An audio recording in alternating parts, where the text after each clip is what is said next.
Hello दोस्तों, good morning, नमस्कार।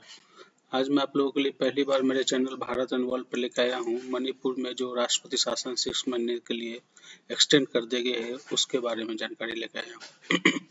ये एक्चुअली दोस्तों ये लोकतंत्र पर सवाल उठाता है जो लास्ट 2 साल से चल रही है मेतितकी और कुकी समुदाय के बीच जातीय तनाव, उसके कारण ये राष्ट्रपति शासन पहली बार लगाया गया था, जिसे फिर से अमित शाह ने लोकसभा में प्रपोज किया था और उसे इम्पोज कर दिया गया नेक्स्ट 6 मंथ के लिए। दोस्तों इस पे हम चर्चा करेंगे कि क्या भारत का संविधान आज मणिपुर में असहाय दिख रहा है, राज्य में लोकतंत्र की अभी दूरी है, क्यों राष्ट्रपति शासन अवधि फिर से बढ़ा दी गई। आज इस मुद्दे की पूरी पड़ताल करेंगे जिससे जुड़े हैं संवैधानिक, राजनीतिक और मानवीय सवाल। तो खबर में हमारे साथ बने रहिए और चलिए देखते हैं क्या क्या इस पे हुआ है। और लोकसभा में खबर आई कल कि उन्होंने जो मणिपुर में 6 महीने के लिए राष्ट्रपति शासन है उसको एक्सटेंड कर दिया है, जिसे अमित शाह ने 6 मंथ के लिए प्रपोज दिया था, उसे एक्सेप्ट करने के बाद। तो दोस्तों राष्ट्रपति शासन क्यों लगाया गया, सबसे बड़ी मुद्दे की बात यह है। मणिपुर में जो मई 2023 में हिंसा का दौर शुरू हुआ, मैतिती और कुकी समुदाय के बीच जातीय तनाव, उसमें सैकड़ों लोगों की जान गई, हजारों लोग विस्थापित हुए अपने घर से। राज्य सरकार की कानून व्यवस्था बनाए रखने में विफल रही। केंद्र ने पहले आर्मी तैनात की, फिर जनवरी 2024 में राष्ट्रपति शासन लगाया, कारण कि आर्मी तैनाती के बाद भी वहाँ पे सिचुएशन कंट्रोल में नहीं हुई। विधानसभा की अवधि पहले ही समाप्त हो चुकी थी पर चुनाव भी नहीं कराए जा सके।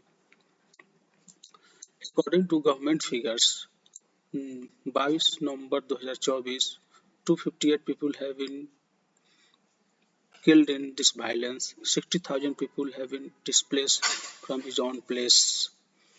मीन्स दोस्तों 258 लोग मारे गए इस हिंसा में, 60,000 लोग अपने घर से बेघर होने के लिए विवश हुए। ये सभी 22 नवंबर 2024 की घटना पे रिपोर्ट के अनुसार है। और real figure mention over 1000 injured है, 32 अभी भी मिसिंग है, 4786 हाउसेस वेयर बर्न, मीन्स घर जलाए दिए गए हैं। 386 जो धार्मिक स्ट्रक्चर थे उसको तबाह कर दिए गए। एंड ये अनऑफिशियल फिगर है, हायर है। ये हमें जो ऑफिशियल फिगर है उसके बेस पे हम बात कर रहे हैं, लेकिन अनऑफिशियल फिगर कुछ अलग ही है, डिफरेंट ही है। वहाँ पे आर्मी भी डिप्लॉयड की गई, फिर भी कुछ अभी सिचुएशन कंट्रोल में नहीं आया, इसलिए फिर से इम्पोज किया गया है 6 मंथ के लिए राष्ट्रपति शासन। यहाँ पर दोस्तों पिक्चर के माध्यम से हम देख सकते हैं कि घरों को कैसे जलाया गया है बहुत ही बेतरतीब ढंग से। आर्मी भी वहाँ पे दिन रात अपने काम कर रही है, लेकिन जातीय तनाव अभी भी न जाने क्यों कंट्रोल में नहीं आ रहा है। हजारों लोग विस्थापित हुए अपने घर से क्योंकि हाउसेस ब्लेज इन मणिपुर। ये घटना द हिंदू ने अप्रैल 2024-2025 में पब्लिश किया था, जिसमें दिखाया गया था कि कुकी के हाउसों को हक के हवाले कर दिया गया है। भारतीय संविधान अनुच्छेद 356 राष्ट्रपति शासन लगाने से संबंधित है। यह राष्ट्रपति शासन उस समय लगाया जाता है किसी राज्य में जब संवैधानिक व्यवस्था पूरी तरह से चरमरा जाती है, राज्य सरकार अपने कार्य करने में पूरी तरह से सक्षम नहीं हो पाते हैं। हालांकि इसका उद्देश्य राज्य स्तरीय संकटों से बचाव करना है, लेकिन वहाँ के स्थानीय दल अपने फायदे के लिए इसका गलत उपयोग करते हैं, जो आज तक यह देखा गया है कि ये विवादास्पद प्रावधान रहा है। भारत में सबसे पहले बात करेंगे कि ये राष्ट्रपति शासन सबसे पहले जब भारत आजाद हुआ तो कौन से राज्य में लगा था। तो हम पाएंगे कि पहला राष्ट्रपति शासन पंजाब में लगा था और ये 20 जून 1951 को। और कारण क्या था, पंजाब की जो वहाँ की दल थी PEPSU, Patiala and east Punjab states union की राज्य सरकार अस्थिर हो गई थी। राजनीतिक अस्थिरता और प्रशासन में भारी गड़बड़ी हो रही थी। उस समय भारत का नया संविधान लागू हुए केवल 1.5 साल हुए थे। मणिपुर में राष्ट्रपति शासन आधिकारिक रूप से 10 जनवरी 2024 को लागू किया गया था। क्या हुआ था उस राष्ट्रपति शासन लगाने के रीजन? केंद्र सरकार ने राष्ट्रपति शासन को 6 महीने के लिए बढ़ा दिया है। दूसरी बार यह विस्तार 6 महीने बाद और 6 महीने पहले भी लगे थे। संविधान अनुच्छेद 356 के अनुसार संसद में मंजूरी के बाद राष्ट्रपति शासन अधिकतम 3 साल तक बढ़ाया जा सकता है। संवैधानिक शासन, राष्ट्रपति शासन और लोकसभा संबंध। अनुच्छेद 356, अगर कोई राज्य संविधान के अनुसार नहीं चल पा रहा हो तो राष्ट्रपति शासन लागू किया जाता है। उस समय केंद्र सारी शक्तियां राज्य की अपने हाथों में ले लेती है और सारा कंट्रोल केंद्र से संभाला जाता है।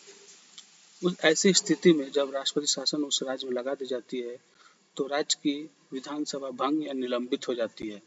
मणिपुर में विधानसभा नहीं चल रही है, अब सिर्फ लोकसभा सांसद राज्य का प्रतिनिधित्व कर रहे हैं। तो इसका असर क्या हो सकता है? सीधे तौर पर तो राज्य के मुद्दों की सुनवाई समाधान में कमी आ सकती है।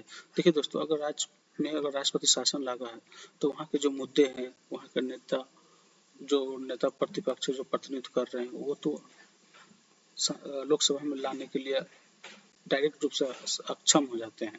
इसके कारण वहाँ के मुद्दों, यहाँ के जो विकास कार्य वो सभी स्टक हो जाती है। तो दोस्तों, ये जो राष्ट्रपति शासन लगता है तो ऐसे नहीं है कि कभी भी कुछ हुआ तो राष्ट्रपति शासन लग जाएगा।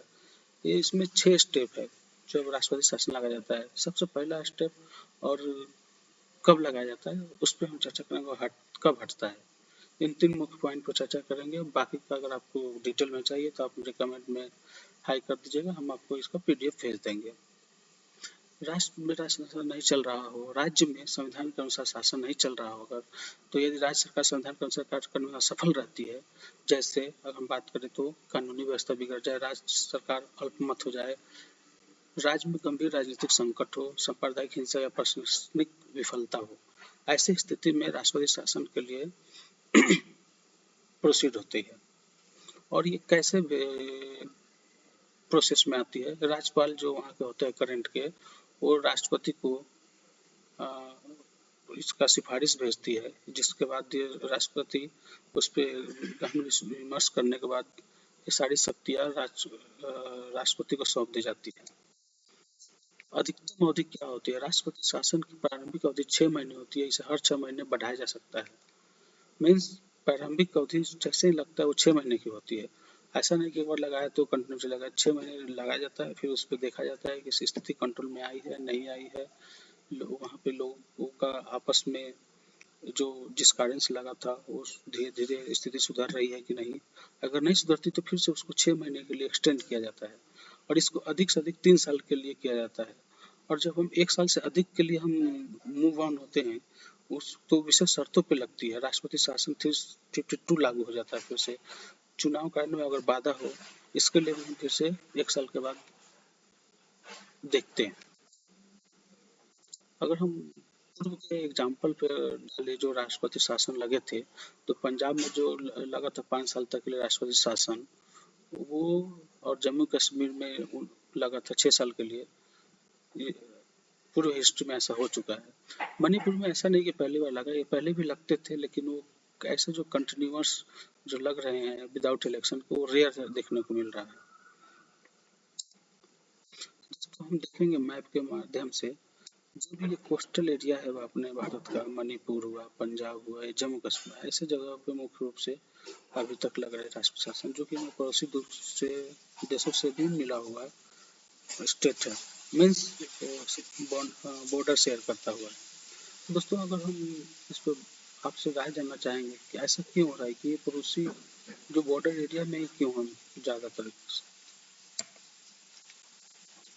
अब हम बात करेंगे कि जो राष्ट्रपति शासन है कैसे चुनाव जो है उसको टाले जा सकते हैं। अगर राज्य में हालत बेहतर नहीं है तो इलेक्शन कमीशन चुनाव में देने की इजाज़त मिल सकती है, पर इसका मिसयूज नहीं होना चाहिए। इलेक्शन कमीशन अभी कोई नया शेड्यूल घोषित भी नहीं किया है। वहाँ पे पुलिस आर्मी डेवलपमेंट अभी भी जारी है। इंटरनेट बंद होने के बाद हालत धीरे धीरे बहाल भी किया जा रहा है। तो मणिपुर के पीपल क्या बोल रहे हैं इसके बारे में? लोगों में गुस्सा और थकावट है। वो बोल रहे हैं हम कब तक बिना सरकार के रहेंगे। यंग जनरेशन ऑनलाइन डिमांड कर रहे हैं हमारी डेमोक्रेसी कहाँ है। स्कूल कॉलेज नौकरी सब पे असर पड़ा है। लोग अभी भी 40,000 की संख्या में रिलीफ कैंप में रह रहे हैं। मणिपुर की यह स्थिति केवल राज्य की नहीं, देश के संघीय ढांचे की परीक्षा है।